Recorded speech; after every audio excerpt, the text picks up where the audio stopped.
我有朱佩谷堂、朱啟明主席、朱建忠主席、全美中華公所及中華會館聯誼會伍雲鵬總顧問伉儷，我有中華公所伍元主席、各大僑團嘅總理、主席、會長、顧問、常委，各位僑界領袖、各位男女嘉賓、各位朱佩谷堂嘅鄉親父老，大家好！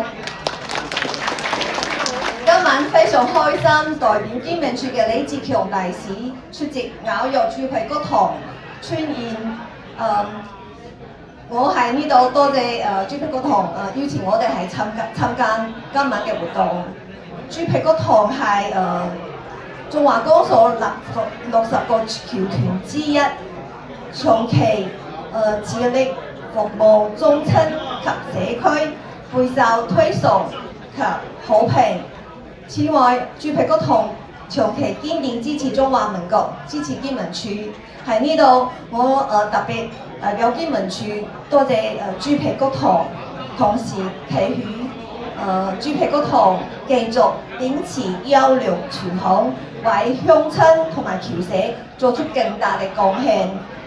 喺呢度，我要祝福今晚嘅活動圓滿成功。最後，我要祝福咬肉朱佩谷堂會務蒸蒸日上，各位鄉親、各位嘉賓身體健康，家庭和樂，萬事勝意，馬到成功。多謝大家。